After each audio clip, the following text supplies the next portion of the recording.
So let's have a look at Autodesk Maya 2025. Cool. So just to kind of preface all of this at the beginning, it is quite a complex UI. There is a lot of stuff that goes on. You can do a lot inside Maya. It's not just modeling, obviously. It's modeling, UVing. You can do some texturing on it. It was mainly used as like a rendering engine. You can render images. You can render sequences. You can do VFX. You can do all these sort of things. So much stuff. So there is a lot of stuff inside Maya, but really we're only going to be using it for its very core usage of modeling and UVing, and maybe even checking textures. But we're going to be doing a lot of the heavy work with texturing in another program, and then we're also going to be using Unreal, obviously. So just to break down what we're looking at on screen, I'll get my little pen tool.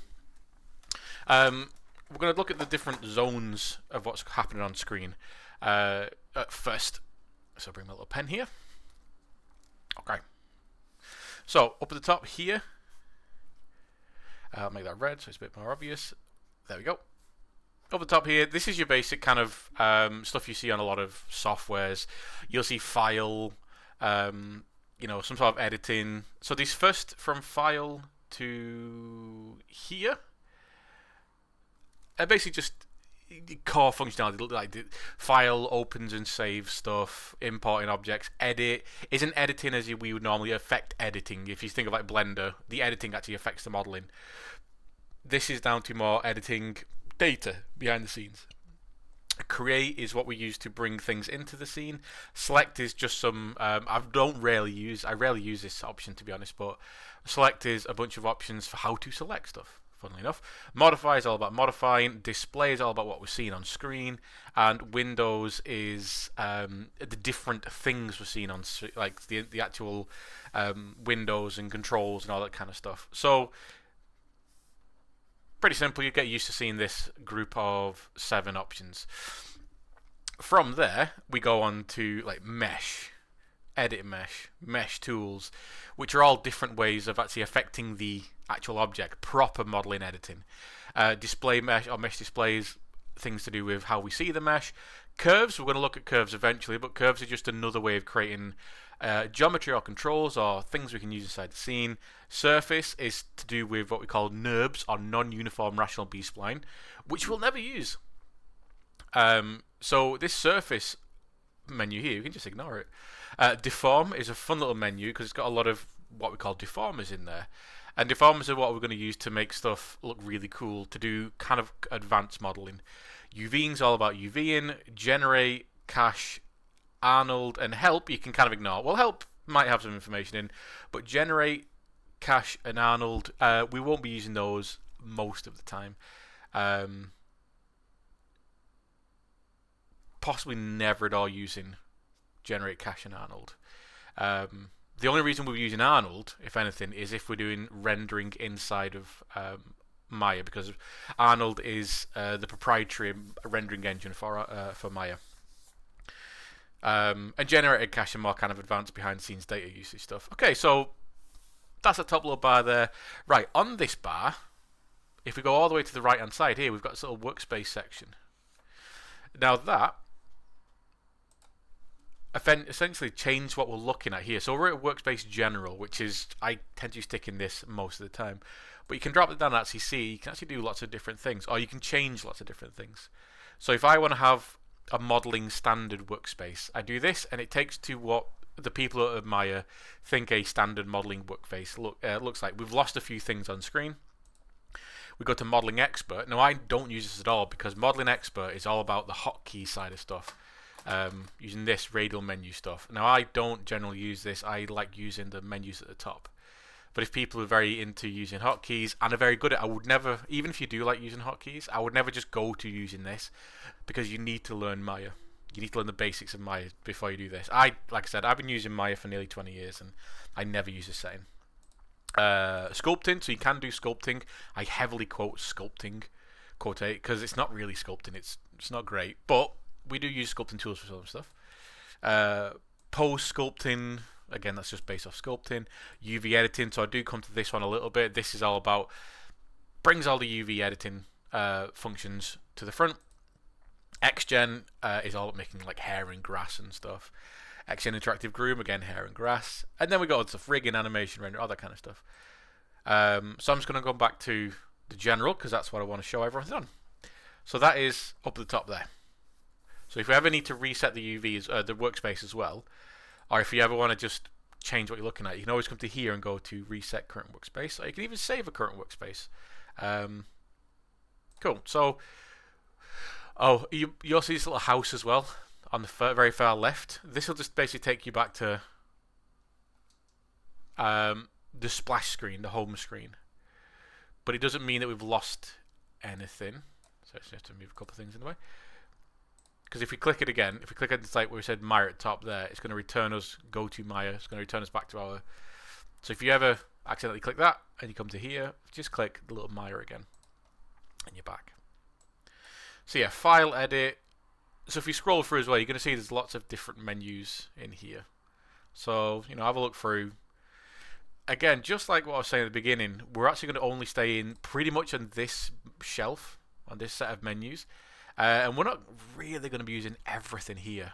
Like I said, surfaces, generate, cache, and Arnold, we're probably never going to use. Help, we rarely need to use. So don't worry about it. It'll all become clearer as we go. So we're going to move down, and then we've got the second set of menus. So a little thin, small icon. So when I talk about small icons, I'm talking about a kind of visual type of icon. These I'd call big icons. Here, these are orange icons. These are big icons. And these small icons here are in this area. And also at the top of each one of these viewports, you can see a little icon. So these are small icons. But in this menu here, we've got, I'm going to skip this for now. We've got basically quick start. So this is a new scene. This is open a scene. This is save scene. This is undo. This is redo. Things that we don't really use. Here, this is component selection stuff. Again, this is if you don't worry about this, but this is, we can select component-based stuff in 3D. So you're not just selecting a whole model. You can select like components, vertexes, edges, faces. It sounds a lot more complicated. We naturally do this through the modeling toolkit, through the modeling process. Anyway, this is just the UI equivalent of it. Here we've got some magnets, which are all about snapping. We're going to learn about those later. Where it says live object here, this is something that we might use at some point, but it basically turns an object into like a magnet. I'll show that people if we never use it. Symmetry is symmetry, so we can use symmetry. And then we've got stuff to do with Arnold here. So rendering options for Arnold. Not too bothered about them again, because we're not going to be using Arnold at all, probably. And then carrying all the way over to the right again, underneath the workspace, we've got little icons here. Now these are really important because these little icons are interacting with menu sets we might need here. So the little cube with a hammer is our modeling toolkit. So if I click that, it brings up this. So this is like a quick access to some cool tools that we will be using. The little T-posing guy brings up our rig creator, our automatic rig creator, which isn't super awesome for really complex rigs, but it's kind of cool for doing posing rigs. We won't be using it though, so you can ignore that. The little three icons, or what I call them plugs, these little three plugs here. This opens up the attribute editor. Now currently this is empty because there's nothing to show attributes on. There's no objects in the scene. But this is the attribute editor. The little hammer with three dots is our, opens up on the other monitor, but it's my tool settings, which is going to be different per tool. And then the little three sheets of paper at the very far right, that's our channel box. And our channel box, a lot like our attributes editor, will display whatever we've got selected will display information to do with that, and we'll see that in a bit. Now what you'll notice as well is some of these are actually docked right on the edges of the screen, so we can just flick in between them. So never forget that you've got these here.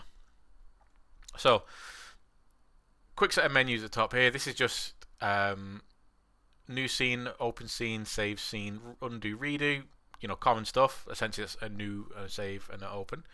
We've got this component settings, which we'll be using anyway, but these are essentially the UI equivalent of them. Snapping functions, a symmetry function, and then we've got some just little docked menu stuff here. And you can see it switching in between them when I've got certain one selected. Cool. So now moving. Oh, one thing is, that's why I left it to last. You've got on the very, very far left, you've got this little menu here. Now this, just like this menu up here on the right, is it shows different options to mess with the scene. Or not mess with the scene, but to so we're currently set to modeling here. So all the things we're going to see in the menu setup here are all to do with modeling. Now, if I was doing something to do with rigging, you'll see now that all the menus change at the top. Well, from file to Windows don't change, but everything past there does change. Now, this is all the menu set for skeleton, for rigging, animation, effects, rendering, and you can even got a customized shelf here if you want to make your own shelves and stuff. If you feel more, again, when you're more advanced, when you're more familiar with the tools, feel free to make your own tool set. Just don't overcomplicate stuff. Again, it's something I never do. I keep this on modeling because I only ever really need modeling. I don't really do rigging as much these days, or animation as much these days. So that's what this little drop down menu means. You can pretty much forget about that because, again, we're only going to be using this for modeling, and then all our options are right here. No need to overcomplicate it for yourself. So that's that top second row. Right, we're going to drop down another row, and now we've got our shelves.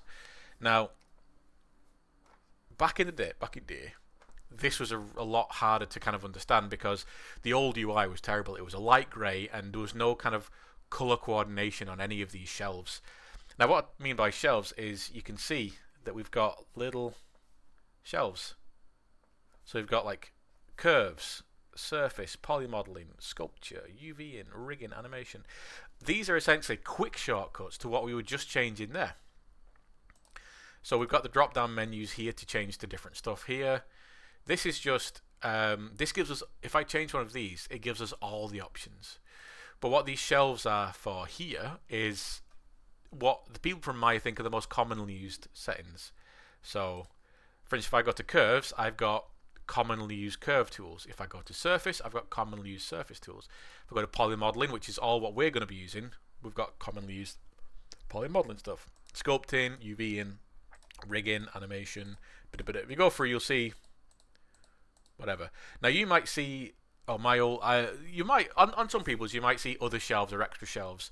One of my plugins is, I need to look back at it, isn't loading at the minute, so I would have one called GS here, which is all about making hair. Now, one really fun thing is you can see, I think it's fun anyway, is that if we go through, like curves and surfaces are both blue because they're related to each other. Curves and surfaces aren't actually geometry; they're a whole different kind of geometry. They don't actually exist. We can't take those into a game engine. We can animate, we can render with them, we can do stuff inside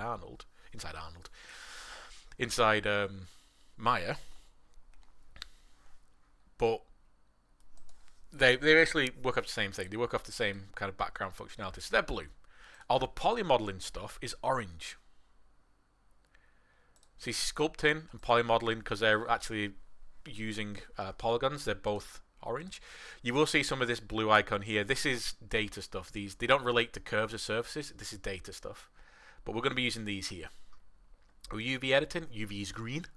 So all the icons for UV are green. Rigging is a purple. Animation is a mixture of purple and orangey red. Because deformers and constraints are red. And rigging and skeletons are purple. Rendering is yellow. VFX is kind of a salmony pink. So you can see they're different colours. What we want to do is just make sure that we're seeing a polymodeling shelf and we're seeing orange. Now these are broken up into chunks. You'll see a little separator separating things off. So this first block are all primitives.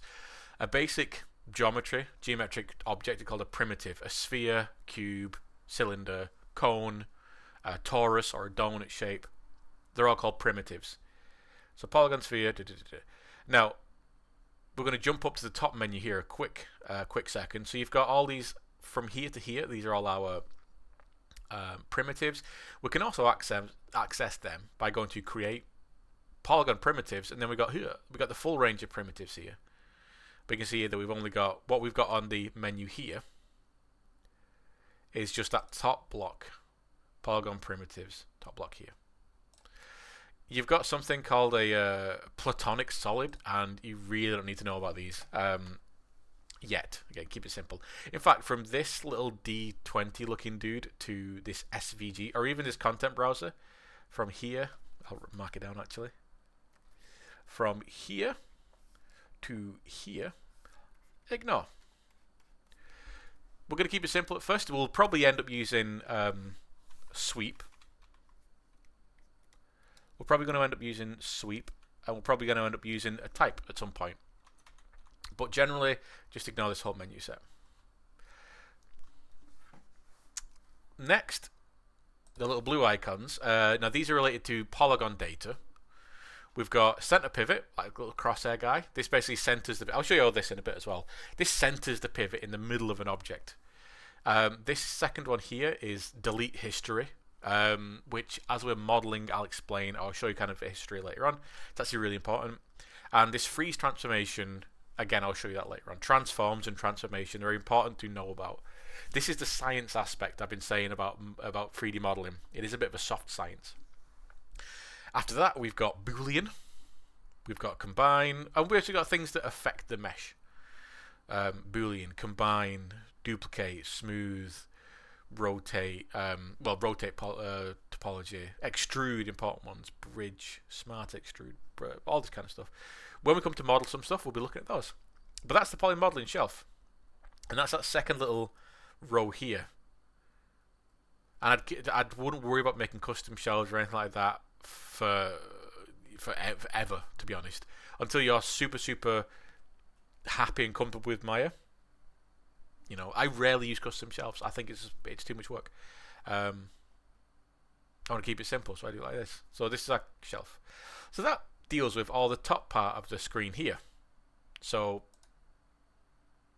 access menus up here for everything from opening and saving a scene all the way to displaying meshes and affecting meshes. We've got quick access for opening, closing, redoing, saving, snapping, symmetry. And then we've got the quick access menu for our poly modeling stuff, or any of the things that we're going to be using. Cool. So we'll come down, and we'll come down to the left-hand side now. So on the left-hand side, you've got some icons. You've got two sets of icons, essentially. You've got a selection block here, and then you've got a affecting block here. So the scaling block, or the selecting block here, you've got... Now this is actually where we can get some hotkeys going on. So Q on the keyboard equals select, and that's just select. You can press Q. You're not in editing mode. You're not in poly modeling mode. You're not in vertex mode. You're in select. You click and select something, and that's what the top one is. It's literally just click or drag a marquee box, a selection box over something. The one underneath it, the second one, is called a lasso select. You know, it's just similar to how you do a lasso inside Procreate or Clip Studio or Photoshop or something. That's a lasso. So it's not drawing a box, you're drawing like a lasso around something. And the last one is what we call paint select, and I'll show you that later on if I remember. And that's really fun because you paint a selection rather than clicking a selection. Boom. So Q, important one because that's our first hotkey to think about, is select. Now you've got other ways of selecting these lasso tool and paint select, but for now just stick with Q being the normal select because that's what we're going to be using most of the time. And because we're starting looking at our hotkeys, I'm going to say that hotkeys, as they're nowhere near as weird and complex as Blender, but they're still as important. I know I always go on about Blender being like too reliant on hotkeys. It's just because it's got too many for doing simple stuff. You've not got that many hotkeys inside of Maya for what we need to do. Well, they're all very important. And luckily, it's all in the same place as well, which I love, where your left hand is. So Q. And then we go down to this second block, and this is what I call the affecting block. So this top one here, or W on the keyboard, equals move, or if we use proper terminology, translate or transform. I'm going to call it translate here. Now, in the world of 3D, translating basically means moving. You translate because you have all the different axes. You've got 3 axes, and it relates to programming, though we won't do any of that. So W means translate. It means move.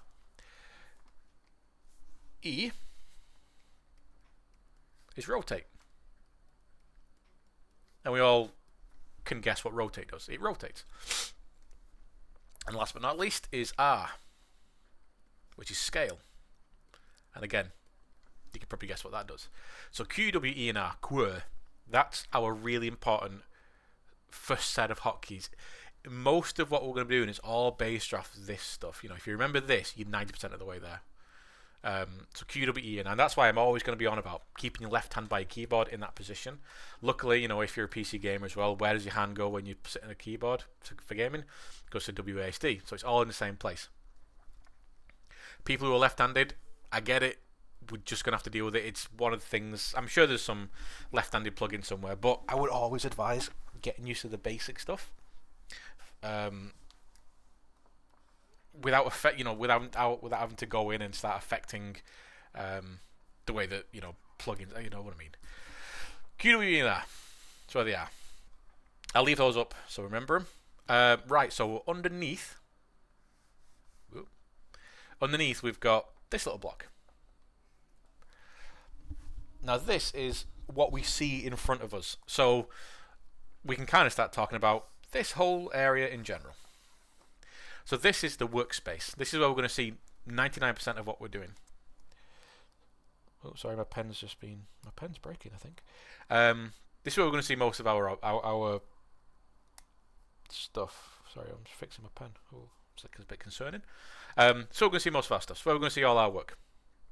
And then we can change what we see inside this very, very easily. So what we've currently got is something called a 4 view, because we see 4 views. And you can kind of see at the bottom here of each one of the little views what view it is. And the axis it's looking down. So we can also start talking about axes. So top left, top. We're looking down the y-axis. In Maya, the y-axis is facing downwards. Because that's a height value. This is what relates to games. Y is your height value. Perspective, or persp, that's perspective. There's no axis involved.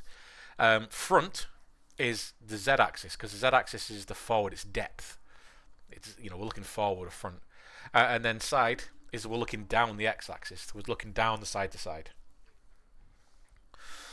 That's simple. Now at the bottom left of each one of these windows, you will see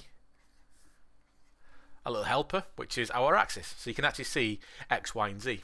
So if you're trying to model something which is going forward, you're trying to model something straight, going towards the camera, you can make sure that it's going, because if we're looking down here, we can see the z-axis is going in that direction, so we can know that we're going to model something going in that direction.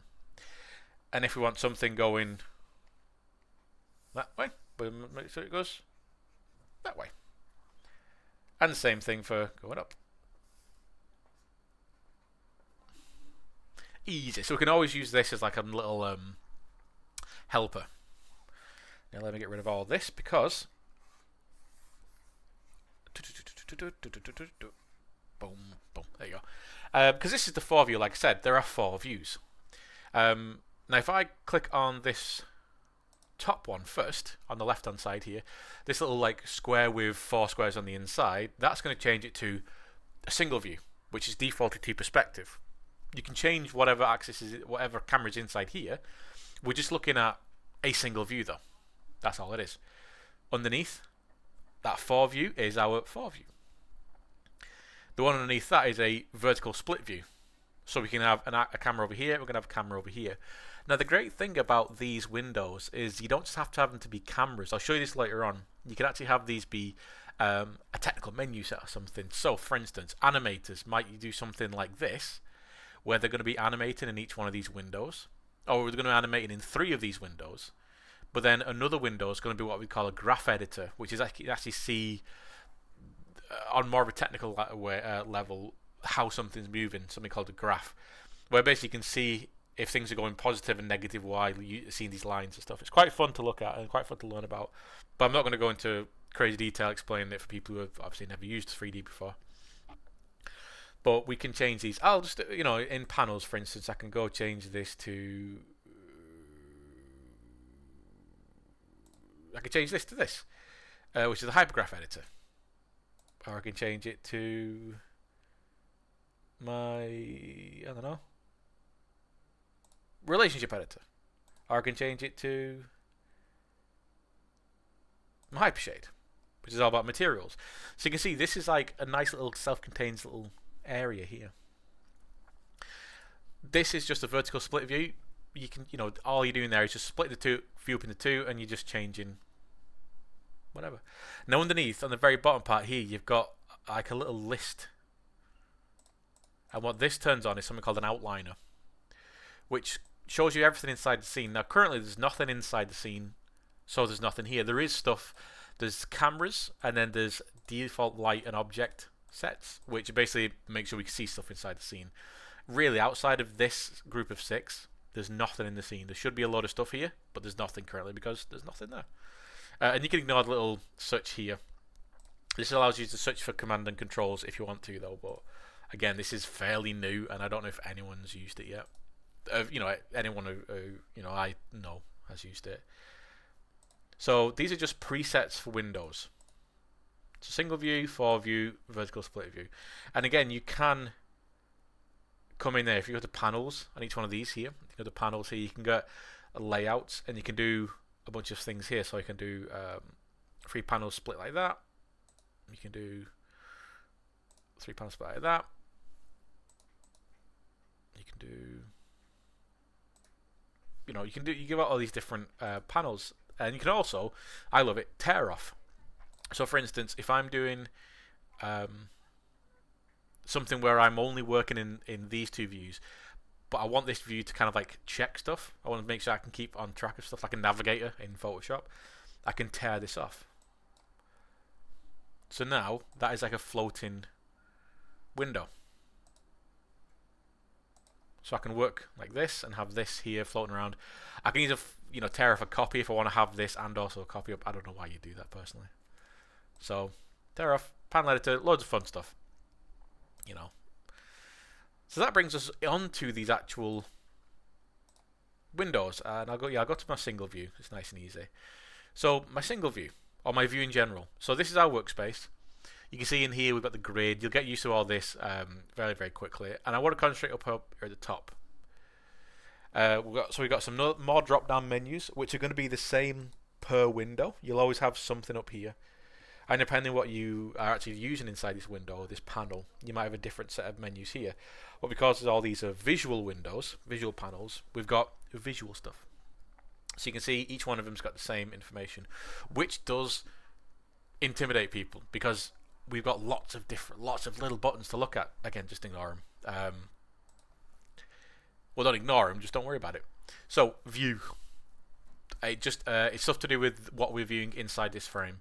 Shading, it's all about how inside this panel, I keep calling it frame, inside this panel, how we see stuff. Lighting, all about the lighting inside this panel. Show, what we want to show inside this panel. Render, we're not really going to touch this because this is switching from viewport 2.0, which is what we're looking at, or to Arnold renderer. We won't really be doing that. Panels, change stuff about this panel. That's as simple as it is. And you can see in each one of them you'll have the exact same.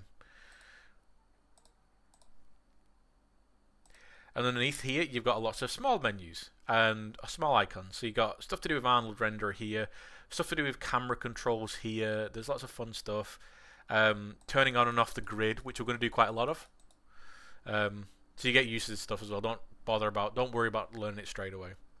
Lots of stuff about how we see the polygons in the scene, lighting in the scene, shadows in the scene, some post-processing effects for the scene, X-ray, and then some more stuff that we never really touch in here.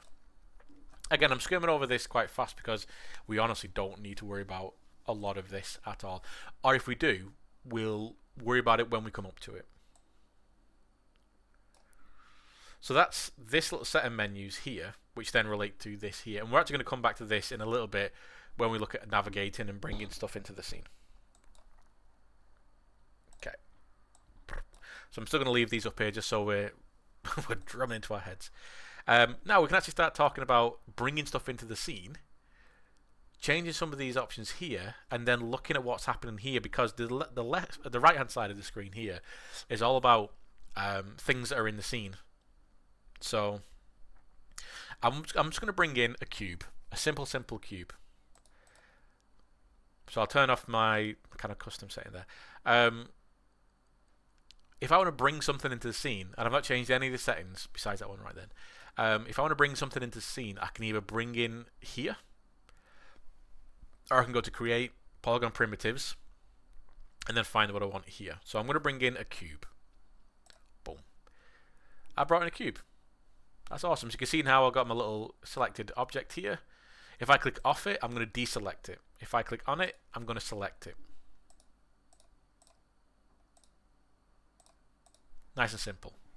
So now we can start using some of these hotkeys here. So Q, like I said, that's our select. It's not really changing anything at the minute because we're already in select mode. But if I press W for my move and translate, now we get this. So this is what we call a gimbal. And you'll have 3 types of gimbals depending on what you're doing. It's just because you've got one for move, translate, one for rotate, one for scale. So we got here a fun little set of stuff. So the little arrows are in what direction you want to move stuff. So for instance, if I want to move it up in the y-axis, I'm going to grab remembering what the y-axis is down here, it's going up. Luckily, these are also color-coded to it. So what I'm going to do is I'm going to grab it. And you know you've got it selected, you know you've got it active because it turns yellow. If I grab the x-axis, x being down here, that turns yellow. Yellow just means it's active, it's been selected. So I'm going to drag this up. So I click and drag on the arrow and I can lift it up. Dead simple, that's it. Look how I'm not needing to do anything with any hotkeys. I'm literally just clicking and dragging. And I can move it forward. Oh, what's happening here? So this is our channel box. Now, without anything selected, this is just an empty void. And it does say, select an object in the scene to view, edit, and set keyframes on channels attributes. So, with that selected, hey, look at this. So, what's going on here? Translate. Well, this is like we talked about before. Translate is just move. It's just a more technical term for it. So, I've not translated in the x-axis. I've not translated in the z-axis, but you can see here I've moved 4.9, pretty much 5 units upwards. My rotate, my scale, and my visibility. Super cool. My attributes. So now I've got something selected here, or something visible here. So without anything selected, nothing's visible. With something selected, something's visible. A lot of this is not going to be useful for us. The only times it's ever going to be useful is if we're 1, applying textures within Maya to check something, or 2, we're doing something technical with like a sweep mesh, like creating wires or something. Because we need stuff inside here. We need information inside here. But for basic stuff, we don't need it. We don't need to worry about this at all. Okay, so there you go. So like I said, I can click and move anything like that, and you can see that as I move around, we're actually updating some of the parameters here, which is really good because if I know that I want this to be high, it's going to be 10 units high or 10 units off the grid. It's going to be 5 units in front of the grid, but it's going to be basically it's not going to be moving left and right. It's just going to be coming forward 5 units and up 10 units for whatever reason you want to do that. That's what I can do there. I can literally import stuff there. Cool. And if I want to set stuff to world, like the world 0, I can literally just add enter 0, and you can see where it moves back to normal. So I can either move it by hand or I can move it by numerals here. Very cool. Okay, E for rotate. Well, rotate's rotate. So you're going to see 4 colors here. Now this looks a little bit different from the translate, because yes, if I click an axis, it will still turn yellow and the outside turns blue. But if I click the outside turns blue. So we've got these axes here. So I can rotate in the y-axis. I can rotate in the z-axis. I can rotate in the x-axis because that's their color. But then you've got this blue. It comes in as yellow when you first access the tool sometimes. But with this selected, what this does is it rotates against the camera. So you can see if I just rotate in the x-axis there, only the x-axis is being affected in that rotation. Same for the z-axis. But if I grab this, I'm going to be rotating everything at the same time. I'm rotating against the camera plane. I can also click inside the grey ball and rotate a bit more freely. So this one's a little bit tricky to get used to at first, because some people start, like, they'll try and go fast and they'll accidentally not grab the right axis and they'll just kind of like move it and rotate it. And then you start applying like the wrong rotation numbers here. Like, you might accidentally like do that and you don't notice that you've offset it like that, and then when you start to rotate it inside the x-axis, it doesn't really rotate how you want it to. You're going to have the thumb in the wrong position. So, you know, move slowly through this. Just make sure that, oof, I've got the x-axis, I got the z-axis selected. Oof, I've got the x-axis. Oof, I've got the y-axis. Oh, look at the outline as well. Look what we got. We've got a polycube, a p-cube1. So now we're starting to see something inside the outliner. And the more you add stuff into the scene, the more it's going to get busier. And you'll also see different names, different icons, depending what you brought in. And now this is a p-cube with a little grey icon. This grey icon just denotes a piece of geometry. P is polygon, or poly. Cube is its base primitive, and 1 means it's the first. So this is a geometry, polycube 1. Easy. We press R for scale. Excuse me. R for scale. There you go. Boom. So it looks a lot it looks very similar to the move tool. And all this does is same jazz. We just scale in these different directions. So if I want to make something wider, there we go.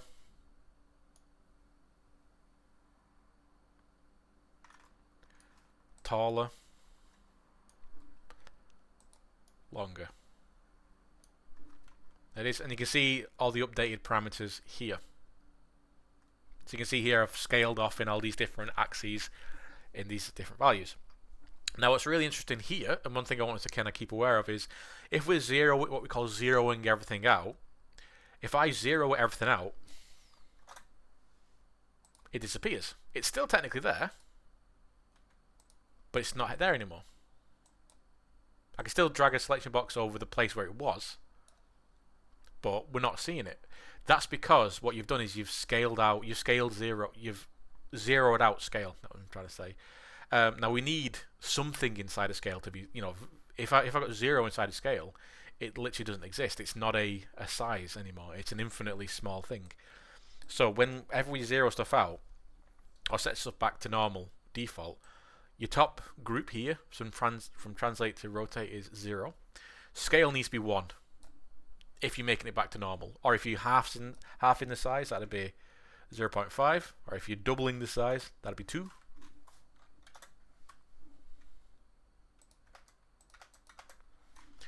Nice. Now what you might have seen is on the scale and the movement tools, you've also got these little planes. Now these are really, really good. Because this used to be done using like a bit of a hotkey, holding control and then doing a thing used to do the exact same thing. What these do is ignore that axis. So here,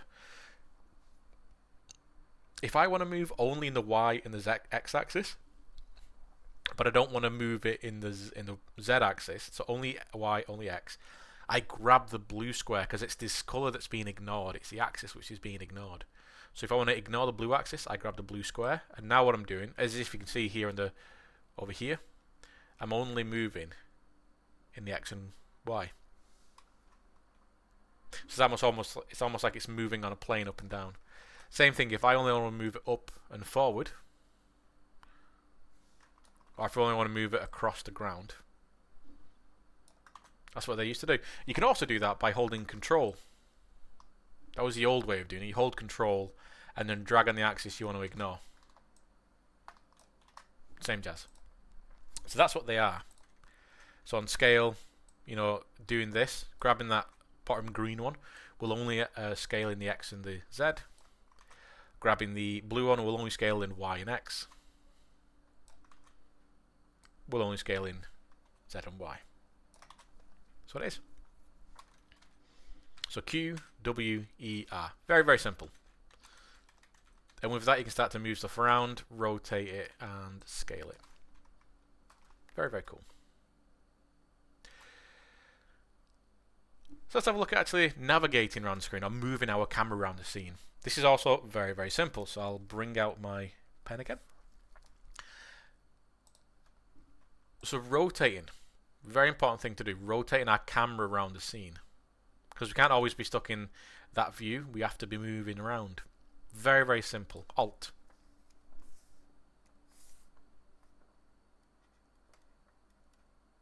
Plus left mouse button. L, M, B. Left mouse button. A rotate, or what we call a tumble.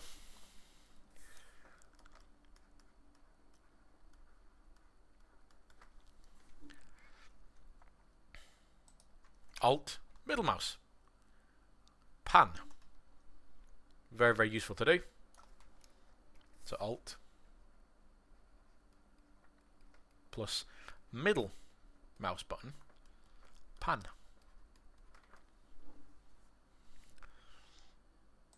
And then Alt and right mouse, zoom.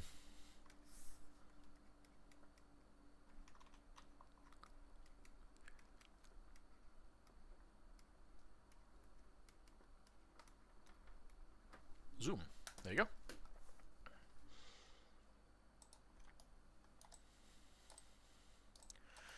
Take your time with this as well. It can be very foreign feeling to this kind of stuff at first. To move around a scene, it can feel very foreign if you've never used 3D before, or if you're coming from another software into here, like 3ds Max or Blender into this. It might feel a bit foreign at first, but you'll get used to it. But I would always say this to everyone, just take your time at first. And what you want to do is make sure you're keeping the model in the middle of the screen and making sure you can see what you're working on clearly and visibly. No point having it down here really, really far away, or kind of trying to work on the whole thing really zoomed in like this, because you're always having to adjust. Have it nice and comfortably in the middle of the screen. Dead easy. Now, if I do end up completely losing it, so I'm rotating around here and I can't actually see it anymore. I can't find it. So if you ever get in this situation where you need to basically frame the model back in the middle of the screen, make sure you got something selected. So I've got my polycube selected here. So I can actually click on the object as well.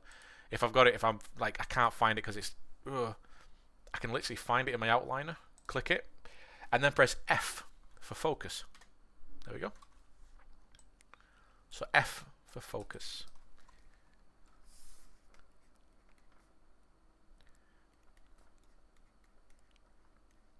F for focus. Easy. And that's actually a majority of the hotkeys done. For simple ones anyway, for the simple hotkeys and stuff, that's all you really, it's, we're almost done. So I'm just going to delete that, and that's literally delete. Do I need to write that down? Yeah, I'll write that down. I'll put it over here. Delete equals delete, And that's if I was trying to delete a whole, I'll put that whole geometry. Whole geo. So if I'm deleting the whole thing. See now you see in my outliner, I haven't got any geometry. I've just got those initial 6 objects. Okay, so you can see that we're getting quite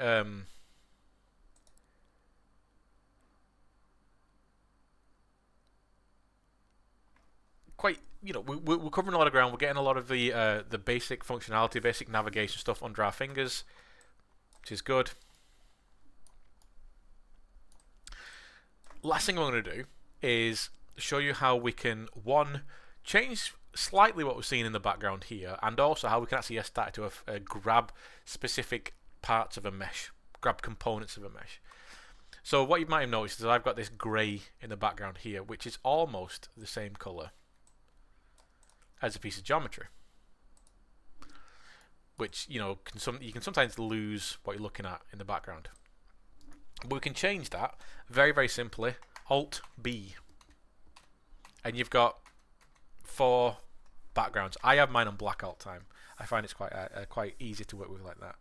So I'm going to go Alt plus B. Change background. There you go. Easy. Alt B.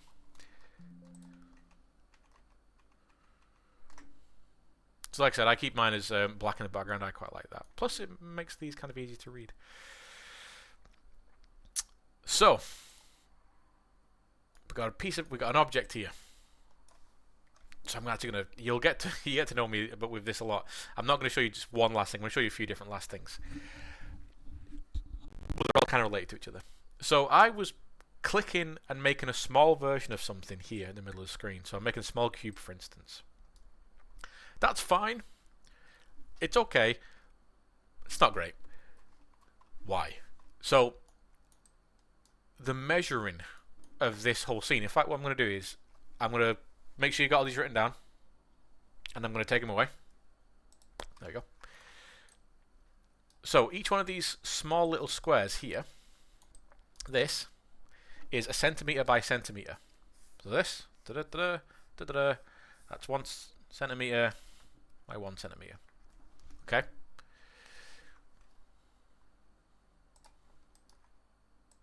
Which means that this, if we look at it, fits within one of those squares.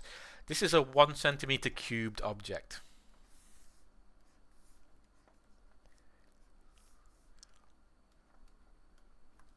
So 1 centimeter cubed object. Cubed, so there's a bit of a maths involved. Cubed because you've got x, y, z. You've got depth, width, and height. If it's squared, it means it's only 2 axes. So a 2D object would be squared. This would be a 1 centimeter square, hence a square. And this is 1 centimeter cubed because it's a cube. It's got 3D shapes. Let's say so 1 centimeter, which is not great because what we're going to be doing is working to scale, working to real scale. So the default grid we're looking at here is broken up. I'll use yellow for this bit. Is broken up into a middle line which goes. You can't draw straight lines. There you go. Make it a bit neater. There you go. So the grid is broken up into a thicker line like this, a thicker coordinate line, and 0 position. Which, if we look at our. That's a bit annoying. Move my camera around a little bit. There we go.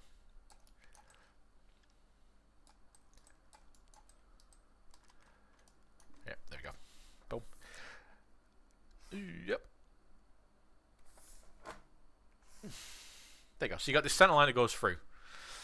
So if we look at this here, down here, obviously we've got X, Y, Z. If you were ever in the higher, at least when I was back at school, we never got taught this when I was in my maths classes because I was in the lower sets of maths. So we were taught very basic things. We weren't taught geometry or anything like that. So what we've got here is the 0 position of the world. This is 0. We've got positive in this direction. Positive. And we've got positive in this direction, here. Hence why, down at the bottom left, you've got these.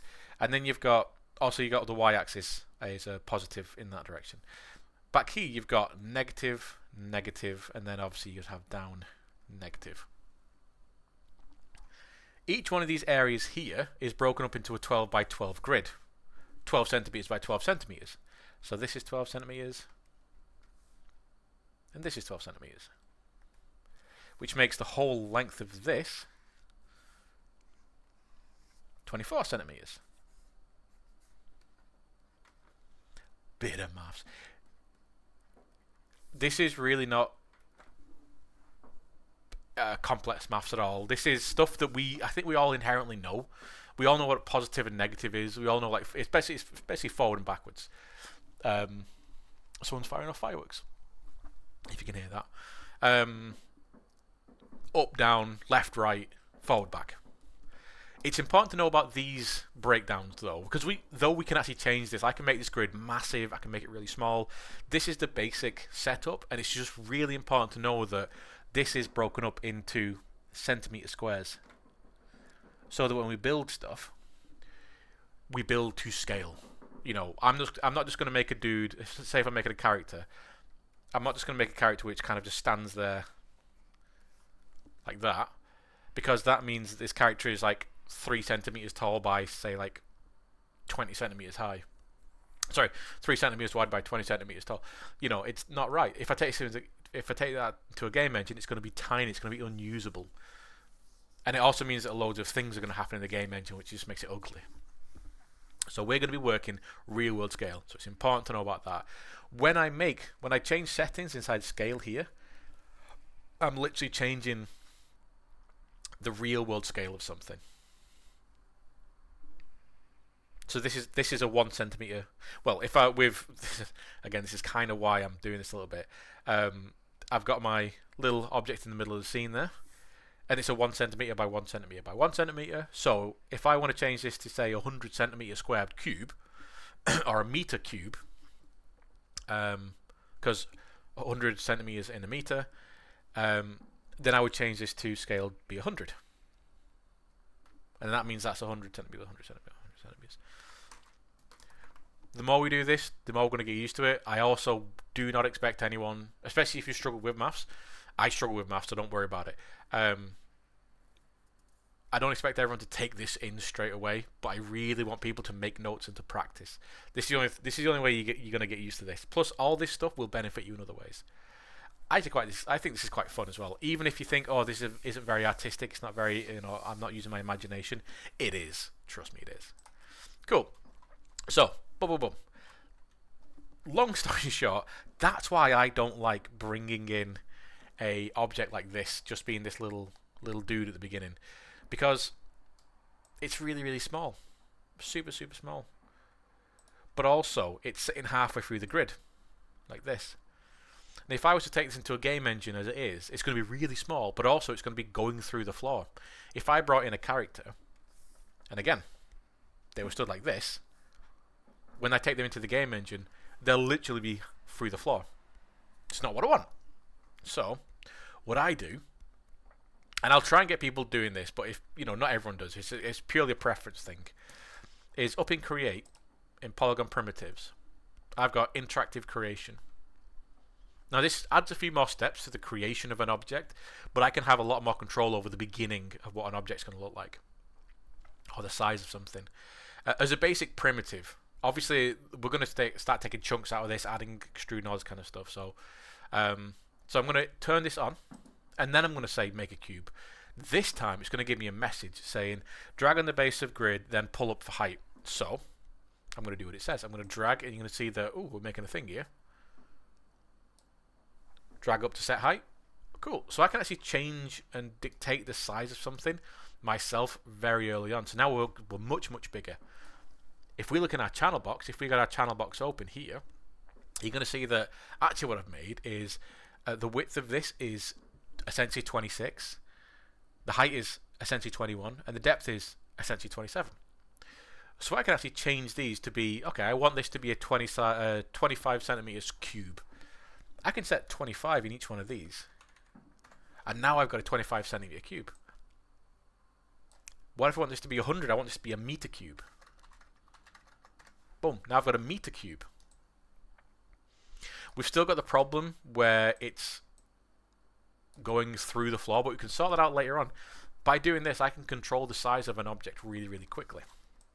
I can also kind of speed up the whole process by hitting my cube and then holding shift and dragging out,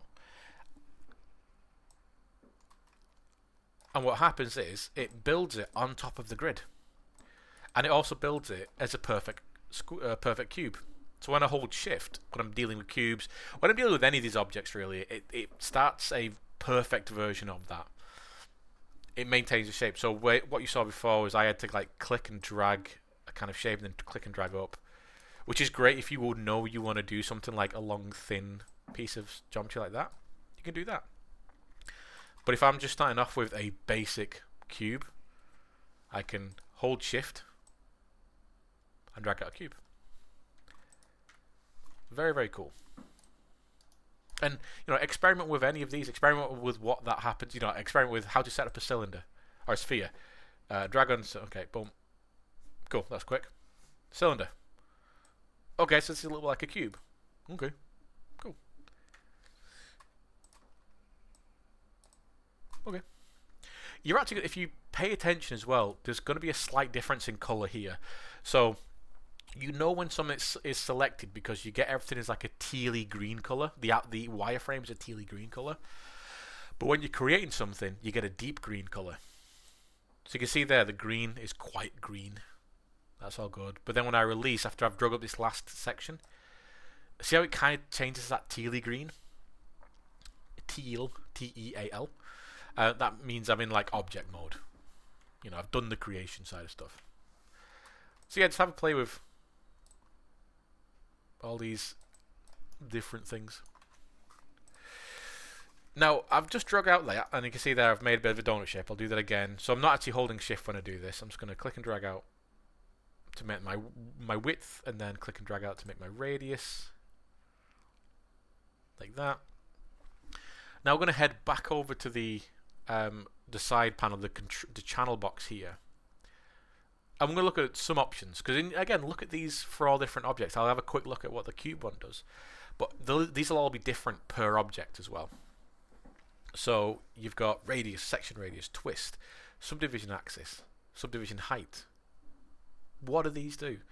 Well, if I click on the word itself, so I'm going to click, I want to see what radius does. I'm going to click on the word itself, and then inside the scene, inside the what I call grey space, I'm going to hold down my middle mouse, and I'm going to basically drag left and right. You can see when I hold down the middle mouse, my icon turns into these kind of like two wood facing, left and right facing thing. Oop. There you go. Boop, boop. I'm holding middle mouse there, so I can drag left and right, and you can see what I'm doing is I'm affecting the parameters. What does section radius do? What does twist do? What does subdivision axis do? Ooh. What does subdivision height do? Ooh. Okay. So just by clicking these words and holding middle mouse, dragging in the scene, I can change some parameters. Let's have a look at the cylinder. Say, okay, so not as much, but the width and stuff, we can still do the same thing. Subdivision width. Okay. Subdivision height. Okay. Subdivision depth. Okay. Do all at the same time, so cool. Okay. That's cool. What about sphere? Okay. So you can see how these are all a little bit different.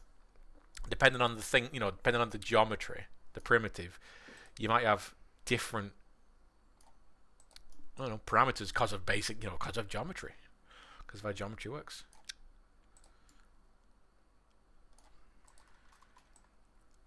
So very cool.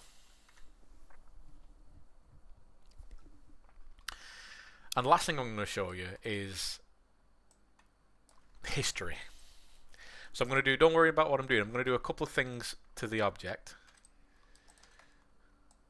And they're all a little bit dirty, so I'm not bothered about it being actual horrible modeling. But I'm doing some stuff.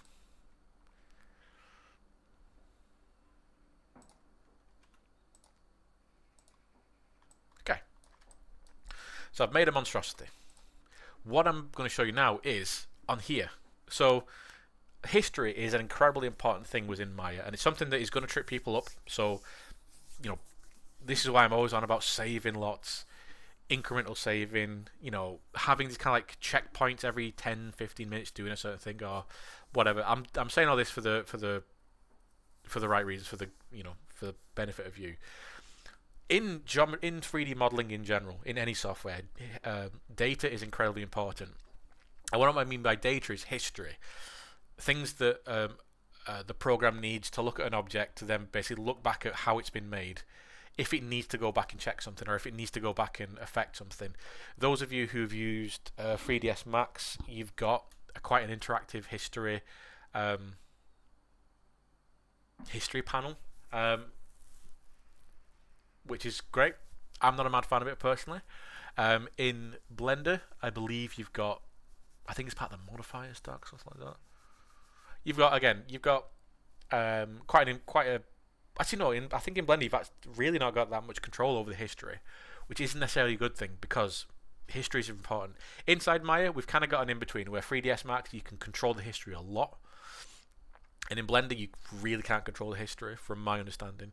In Maya, we have kind of an in between. Maya's all about the artist. It's all about building stuff for the artist. It tries to put as fewer things in front of you to stop you doing stuff. That's why the hotkeys are so good inside Maya. And the functionality is just like really, really quick. Nothing's really stopping you from doing anything. It's also why Maya can break sometimes, because it basically lets you do what you want to do artistically.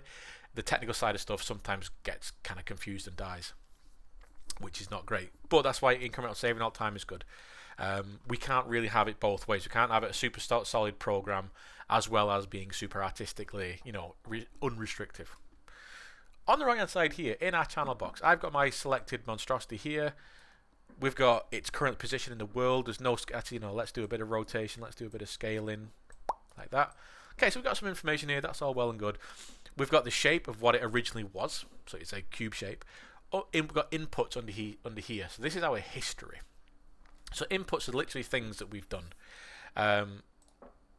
And why this is good and bad at the same time is you can see what you've done. So if you need to troubleshoot or look back, see how something might have broken, you can kind of look here. Some of these you can actually go back and I think it works a lot more in 3ds Max, the modifier stack, essentially your history. This is all your stuff you've done. I can't go back and change much of this. I can do, okay, so let me do that one. So basically I'm going back to when I first made the object. This polycube 1 at the bottom of the modifier stack is, there's polycube 1. This is the first thing I did, and I'm wondering, oh yeah, see, it really, I can't affect really much else. Because it's having a really hard time. It can't understand. Because after that I did a bevel. Can I affect that bevel? Is that bevel even doing anything? No, that bevel's not. Yep. And then I did an extrusion. See, other kind of stuff. We don't really need to ever go back and adjust any of these. But we need to sometimes get rid of it. Delete the history.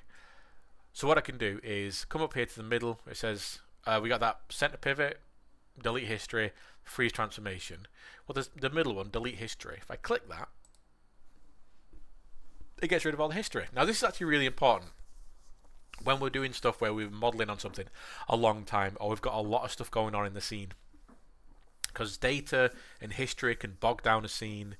What's really important is, if I bring that back, if I've got an object that I've been working on and I've done a load of really crazy stuff on it and it's got a long list of history, there is a chance, it's very, very small, and it happens less and less these days. It used to happen relatively often a few years ago, is that if you've got an object in the scene and the whole scene's got a lot of history, how Maya works is when it first opens up, it might take a while to open up because it's literally having to go through and rebuild the scene, because it gets all these objects and it's reading all the history on the objects, so it rebuilds it all through there. And if it trips up on one of the histories, it will basically not open the scene.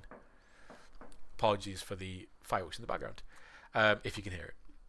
So as it's going through and rebuilding the scene, because all the objects, or some of the objects, have got stacks and stacks of history. If there is no history there, it just sees geometry. So it just basically says, okay, I've got all the coordinate positions for these vertexes, I'm going to do that, and boom, the scene's open, and nothing really goes wrong. And when we're doing basic modeling like this, that's not an issue. It only becomes an issue of deleting history when you're dealing with more complex things that we don't have to worry about yet. When we come up to that kind of stuff, then we'll talk about it.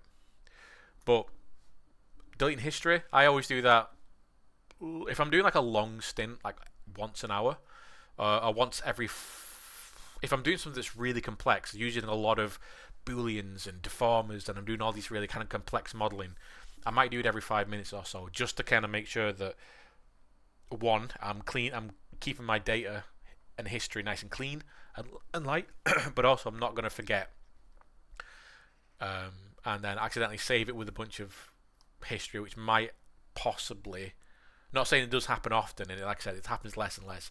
I've not had it happen to me in like 5 years, but there are times when it can not open because of the history. At very, very, very unlikely though, because that's when you're on the like massive scale of modeling. You know, you're doing something huge and just absolutely complex. We're not going to be doing anything like that. So a lot of stuff to cover. Let's do a quick recap of everything, because that's it now. So let's do a quick recap. At the very, very top, you've got your drop-down menus for everything from the simplest of new scenes. This is called a scene, by the way. New scenes, open scenes, save scenes, importing stuff in, to affecting the meshes, all the way to working with different workspace setups.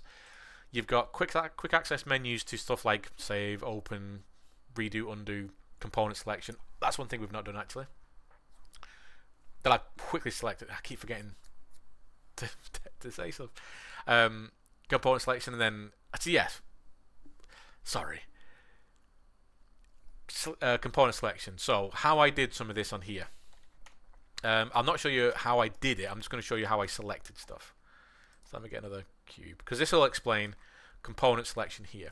So I've got my little thing here. We know Q, W, E, and R for scale and rotate. That's all good. If I hold down right mouse button, and I'll write this down. Where's my pen? There it is. So I'm holding down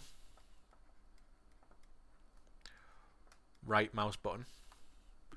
This brings up the context menu, or the radial menu.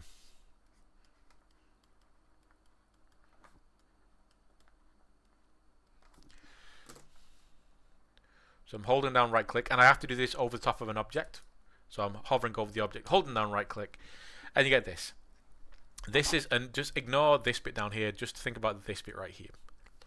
So this is in what context we are selecting an object, and what we've got here is a few things. Object mode is basic object mode. You know, just simple selection. Edge allows us to select edges. Vertex allows us to select vertex. Face allows us to select face. UV allows us to select UVs or UV shells. We don't need to worry about that just yet, so don't worry about it. And multiple is basically a combination of all of them. So I can either select, if I hover over a vertex, I can select a vertex. If I hover over an edge, I can select an edge. If I hover over a face, I can select a face. And that's just by holding right click. And once you know what you're doing, when you're fast enough, you know, you can just. So if I want to quickly go to object mode, boom, face mode, vertex mode, edge mode. So you can be very, very quick. And I'm not really holding anything at all besides right mouse button for that as well. Hold the right mouse button. And there's other stuff underneath that we might look at some of this later on. But again, for basic modeling stuff, it's just here. This is how I'm actually selecting different stuff. Now this is called select by object. This is why I'm talking about this up here, select by object. To the right hand side, you've got select by component type, which is vertex, edge. So currently it's just set to edge, but that is select by component. A component is either a vertex, which is the base component, that's how everything's built, a vertex, an edge, or a face. These are all individual kind of components. And the other one on the left hand side, this is select by hierarchy and combinations. Now this is nothing. In fact, you don't need to worry about this at all. You might see this change. In fact, it's not even changing there.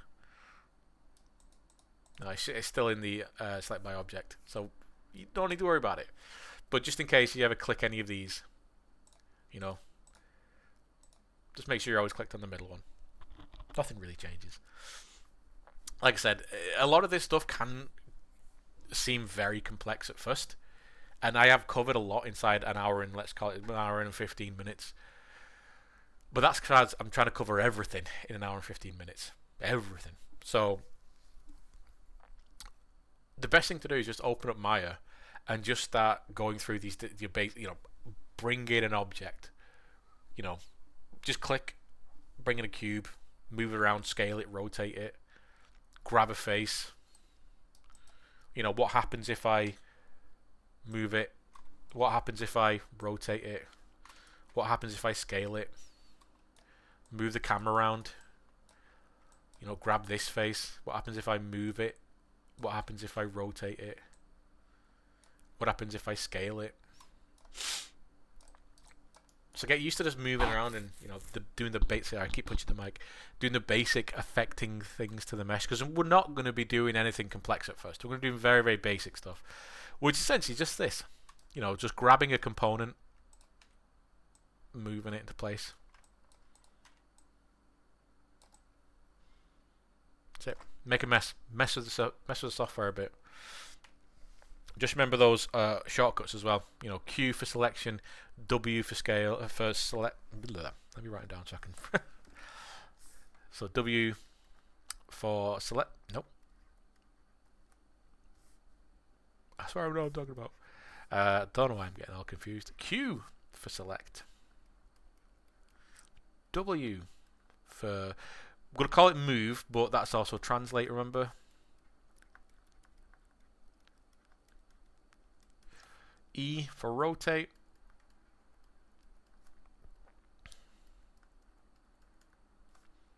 And R for scale. F to focus an object.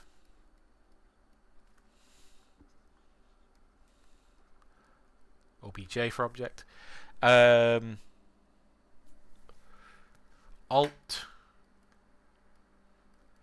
plus left mouse button for tumble, or rotate the camera. Alt and middle mouse for pan, and Alt plus right mouse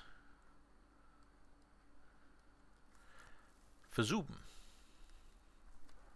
Very nice and simple.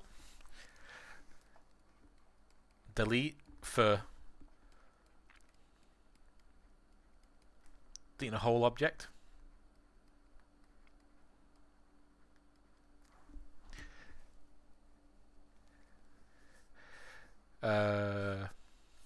And then you hold right mouse button for context menu, context or radial menu. I'm going to start only calling it context menu because that's how I refer to it. Better X, Dave. What is that? Context menu. Which is that up there anyway, innit? So I'll just go to that for a sec. Is there anything else I'm missing? Shout it out. Am I missing anything else? Because we've got the basic selection controls, focusing on something, moving around, deleting something, affecting, like selecting components. Oh, okay, so space. So you hold space. What this does, it brings up a full menu set. So people, I'm not really a super quick, shortcutty kind of person. I'm very, very quick, but I do it with the normal menus. I'm just learnt myself to do that. But full menu set. So hovering over inside the scene here, if I hold space, you'll get this. This is the true radial menu. But what this has is every different menu set in here. So obviously we've got file, we've got cache, windows, edit, all this. We've got some of the view settings here. We've got command controls, we've got hotbox. Then we've got stuff to do with polymodeling, rigging, animation, effects, rendering. If I hold left click in the middle here, then we've got different cameras. So I can actually change to be a left camera, I can change to be a right camera, I can change to be a perspective. That's holding space. It brings up the full menu. Plus, if you tap space inside this viewport, you go to 4 view, and then you can actually hover over and go to like, okay, I want to go full screen on the side, tap space again. Cool, tap space again, go over, hover over the front camera, tap space, tap space. That's tapping space. So space, holding space brings up the full menu set. I rarely do that. If you ever see me doing it on videos, what I'm doing is I'm going to be changing the camera angles by holding space and holding left click in the middle here, where it says Maya. Again, that's something I'll probably be doing very fast. Just don't worry about it though. So we got selection stuff, moving stuff, we got affecting, we got some over the camera, we got some deleting object. Yeah, so everything else is going to be stuff that we'll only ever learn when we're coming to do stuff. Okay, so that's really is an hour and 15 minutes there, and there is a lot of stuff to take in. But again, take your time with it.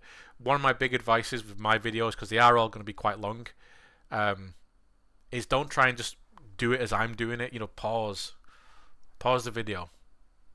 You know, go as far as you need to, then do stuff, and then go as far as you need to again, then do stuff.